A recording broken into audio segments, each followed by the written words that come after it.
Hi everyone, welcome back. I've got a speed review video today because I have been using a lot of new products recently. So my makeup collection has grown. It now contains some makeup items that I've never tried before. Same with skincare. There are a few skincare items here that again I've not tried before, so I want to talk about. And I've got a hair care item as well. So I'm going to separate this video into skincare, hair care and makeup, talk about these new products and my thoughts on them. Before I get into that, if you've not subscribed, I would love it if you would hit subscribe. Thank you to those that already have done, and let's just get started talking about the products. Okay, let's start off with hair care then, because I only have one hair care product, and this one is, and I think I'm saying this right, the Mielle Rosemary Mint Scalp and Hair Strengthening Oil. So I think I've said a few times recently in some of my previous videos that I've gotten into taking better care of my hair. I mean, not so much today, I haven't really done anything with it. I washed it last night, blow dried it, and then I haven't styled it because I don't want to be doing a lot of heat treatment on my hair. I just kind of want to let it do its thing naturally, and then hopefully that'll help it grow a bit quicker. But about a month ago, I wanted to start using hair oil and using it on my scalp as like a hair oil treatment, like a mask. And so I did a bit of research about the best types of hair oils to use, and this was one that came up a lot online and also on TikTok. If you're on the hair care talk side of TikTok, the hair care videos basically, you might have seen this one pop up quite a few times. This is the one that a lot of people recommend for helping your hairline grow back and for helping your hair to grow thicker, fuller and quicker. And I want my hair to grow. I mean, I haven't straightened it, but that is how long it is at the moment, so sort of collar bone length. And I want to grow my hair again. I want my long hair back, and I want it to be thicker as well. Now I do have naturally fine thin hair, so I'm not sure if a product like this will actually help it. I hope it will. The way I've been using this is to use it in the way that it says. So I wash my hair 2 to 3 times a week, and I put this on every time that I need to wash my hair. So a few hours before I'm going to wash my hair, I do 4 sections along my scalp. I part my hair and then I drip some of this onto the parted hair. Using my fingertips, I massage it in, and then I do also as well apply some to areas round about here where the hairline isn't as full. I have that the other side as well. Now I haven't yet noticed that I've got much in the way of new hair coming through, but then I have only been using this for about 2 weeks, and it does take about 2 to 3 months to see a difference with a product like this. So I am going to keep with it. I used it last night before I washed my hair. Next time I wash my hair, I'm going to use it as well. I'm not taking this on holiday with me, so I will have about a 2-week break of using this, but once I'm back I will get back into the routine of using it again. So far, so good. Like I say, I think it's a little bit too soon to see if I'm getting any kind of hair regrowth. But what I like about this so far is that I haven't really ended up using much of this at all. So where this green label is, I'm just below the very top of that green label. So when this bottle arrived and it's 59 mils, I looked at that and thought, well, that's going to last a couple of weeks and then I'll have to repurchase it. But actually, it's taken me quite some time to get through this bottle, and I've probably used it between 4 to 6 times so far, I would say. So I reckon this bottle would last probably a good couple of months, so I think you should hopefully start to see some progress with just the 1 bottle's worth. I love how this smells though. It's quite an invigorating smell, it's quite uplifting. Really easy to use. It makes my hair feel really soft and hydrated afterwards, so even if it doesn't necessarily help with it growing, it is helping how it feels, the condition of my hair. So I do really like this product, and I think you can get it at Superdrug, but I picked it up on Beauty Bay, I think it was, or was it Look Fantastic? So there are a few places in the UK where you can find this product, because that is sometimes the problem I found when I watch TikToks and they're by American or Canadian creators. I go to Google the products and I can't find them because they're not stocked anywhere that kind of ships to the UK, and I'm always a little bit dubious about buying products like this on Amazon, because are they the real thing? So if you're after this, Beauty Bay, Look Fantastic and Superdrug.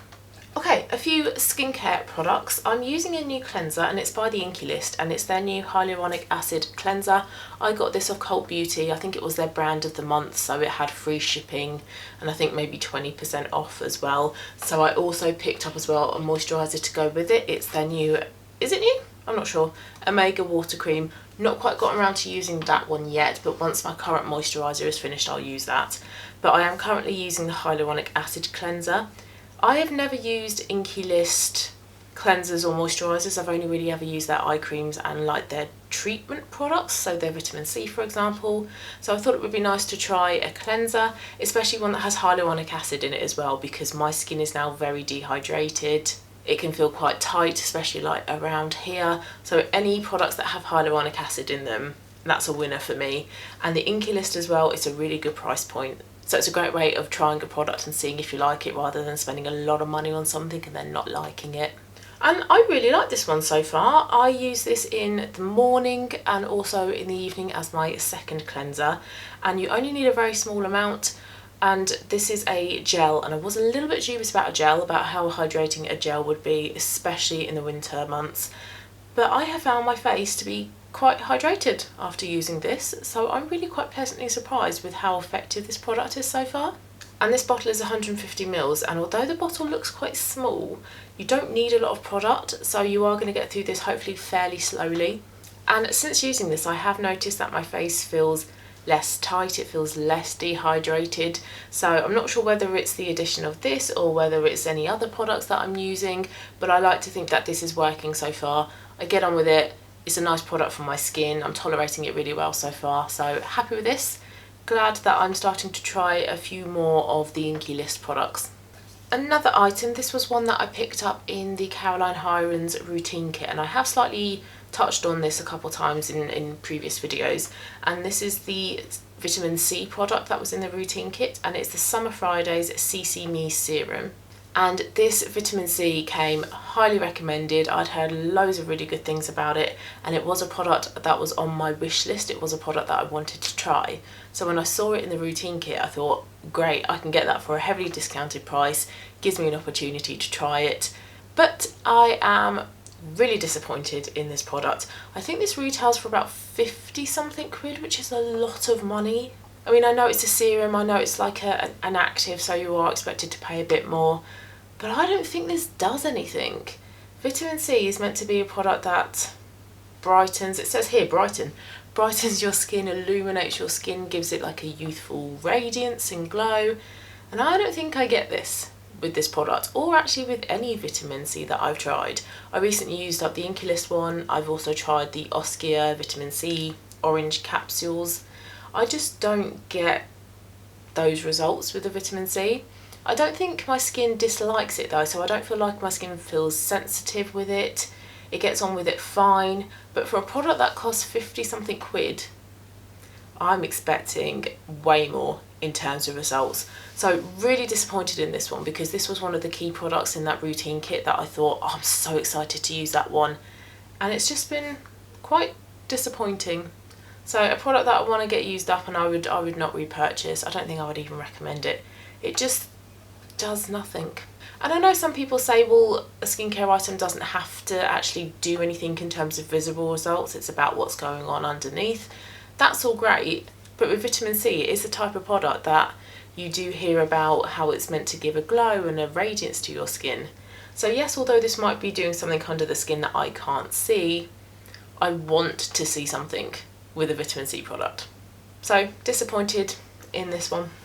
So with the next item, I was giving some skincare advice to a friend of mine, and I suggested that she try the Paula's Choice 2% BHA exfoliant, and it really did sort of seem to help. It seemed to help clear up her skin, and at the time I myself had a few breakouts, and I thought, let's try it again, because it's a product I have tried a few times and I just haven't loved. I've much preferred the Sunday Riley UFO Glow. But I noticed instead of the BHA in the black tube, you can get it in a blue one. And this is the Anti-Redness Exfoliating Solution, 2% salicylic acid, and it's Paula's Choice Clear. And this is the regular strength. And whenever I've bought the Paula's Choice 2% BHA before, it's always been in the black bottle. And to be honest, I don't really know what the difference is between the two. It might be that the blue one is about anti-redness, and seeing as my skin has a bit of sensitivity, or it's a bit sensitized. I don't think I have sensitive skin, but I think it can become slightly sensitized fairly quickly, or a lot quicker than it ever used to. And I had a skin analysis, a 3D skin analysis a couple of months ago, and it showed that my skin has, like, she called it a pink mist to it, so it's ever so slightly pink. It's not hugely visible, but there is a slight pink mistiness there. So now when I buy products as well, I like them to be for dehydration but also for sensitivity. So this one caught my eye because it's anti-redness. So it helps to clear up blemishes, congestion, it smooths your skin, but it's also anti-redness as well. So hopefully it will start to bring down perhaps some of that pinkness in my skin. And so far, I much prefer this to the 2% one that's in the black bottle. I think this one is a lot better. And I actually don't need to use as much of it as well, because that was also my issue with the other Paula's Choice one, was that I got through that bottle really quickly, and it's not the cheapest product. So I much prefer this one. I use this one possibly 2 or 3 times a week, and I use it of an evening. After I've washed my face, I put it on a reusable, and they said recycle, reusable cotton pad, and then I go in with the rest of my skincare. And I feel like it does clear breakouts, it unclogs my pores, and visibly reduces redness. So this is a winner. Really like this. Happy I've discovered it, and I would repurchase it. Okay, I just want to finish up talking about a few makeup items, and my makeup collection has grown a fair bit recently. So I got quite a bit of Vieve makeup for both birthday and Christmas, and then I also bought a couple of ABH palettes here. I bought Norvina and Modern Renaissance, so my collection has grown a little bit.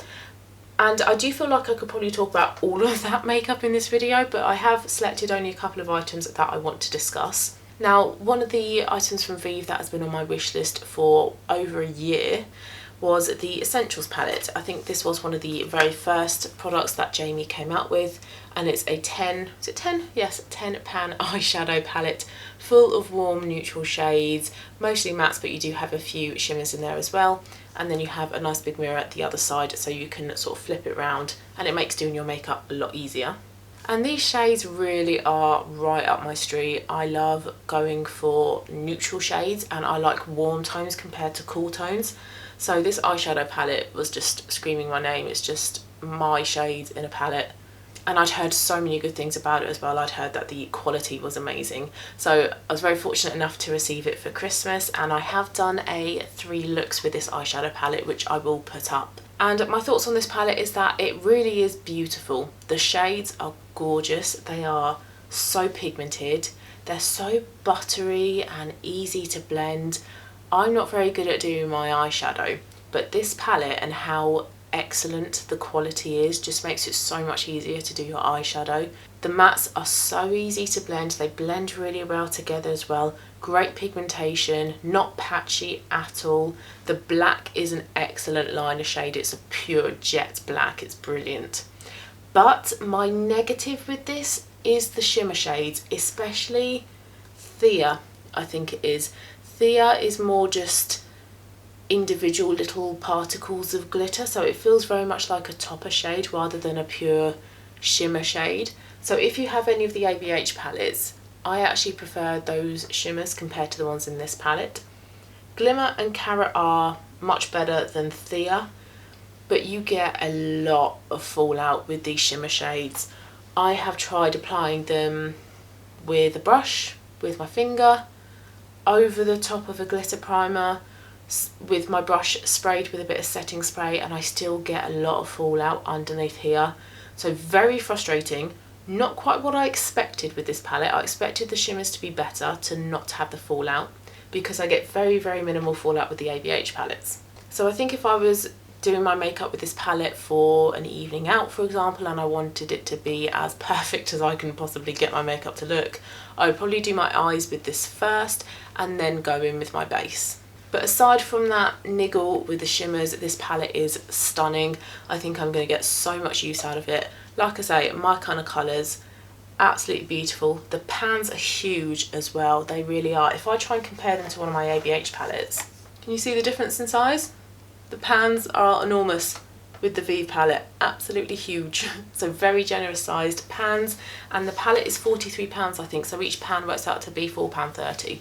So although initially it sounds like the palette is quite expensive, if you break it down per cost of the pan, it's really reasonable, and the quality is excellent as well. And it's going to last you a long time. Because the pans are huge, it's going to take you ages to hit pan or completely use them up. And I do as well have her other eyeshadow palette. I got this one for birthday, and this is the Muse palette, and this is the Pinky Purpley palette. And I was a bit in two minds about whether to put this one on my birthday and Christmas list, because I don't really like to wear purple eyeshadow. Yes, I have it on today. But it's not my favourite shade to wear, because purple eyeshadow can be quite muddy, it can be quite patchy, it's a bit of a difficult shade to work with, and I thought, well, am I really going to wear pinky purpley mauve tones that often? But I am so glad that I put this on my list and I've received it, because I actually prefer this one to the original one. I think the colours are so flattering. I love wearing pink shades at this time of the year. I feel like it's a nice refreshing shade to wear compared to like the warm oranges that I tend to usually wear in the autumn. And it also fits in quite nicely with Valentine's type makeup as well. I think these shades are going to be so complimentary on any skin tone, any eye colour. And I also love as well that the shimmers in this palette are a lot better than the shimmers from the Essentials palette. They've got better pigmentation, there's not as much fallout with them, they're just easier to work with. So I really love this palette. I love both of them, but I prefer this one, which is interesting because it was the one that I was thinking, should I put on my list or not? Whereas it was a no-brainer for the other one. But I love both, super happy I've got both. The quality of them is amazing. The quality of all Vieve makeup is amazing, to be honest. I love the brand. And the last two products I want to mention are also both by Vieve. I've got quite a few of their lipsticks now. I've got 5 of them. I've got 3 of the nudie orange brown shades, and I've got 2 of the pink ones. She recently came out with some pink lipsticks, pinky red lipsticks, 5 lip liners, 5 lipsticks. I'm not sure whether it was for Valentine's Day, but it's coincided with the month of February. And the 2 shades that I picked up were Cherub's Kiss, which was inspired by, was it Sorbet? No, not Sorbet. One of the pink blushes that I don't have. So this is how this one looks. It's very much a true pink, like a raspberry pink. Very lovely, beautiful lipstick. I did have a video where I showed these 2 shades. And then I've got Promise, and Promise is like a slightly darker but mauve type of pink lipstick. And my opinion of this one has changed. When I applied this for the first time in my video with these lipsticks and lip liners, because I applied it from the bullet, the pigmentation was a lot stronger and it was a lot darker and more purple in tone than I was expecting. I was expecting a shade like Brave from MAC, so that kind of mauve pink type of shade, whereas this, like I say, was quite dark and quite purple. I liked it, but it wasn't what I was expecting. And then it was a few days after that I saw, I think, one of Jamie's Instagram reels where she applied all of the shades, and she applied Promise, and it looked a lot lighter and a lot pinky on her, and I thought, that's not how it looks like on me. So I tried a different tactic and I applied it with a brush. Looks much better with a brush. It looks very much true to form in the bullet, so it is much more of that mid-tone mauvey pink shade compared to like a darker purple. So I feel much more comfortable wearing this shade now when I apply it with a brush. It's much more flattering on me applied that way. The quality of these lipsticks are great as well. They have great pigmentation, great lasting power as well, really easy to apply, and I just love the packaging as well. The lid is slightly magnetic, and I know that there's a V on the lipstick lid for Vieve, but my name's Vicky, so it's kind of nice that the packaging has a nice V on it. So those are my thoughts about the items that I have been using recently. So if you've tried any of them, please let me know your comments down below as well. Do you agree with me? Do you disagree? If you liked it, please give it a thumbs up, and I will see you very soon for my next one. Bye guys.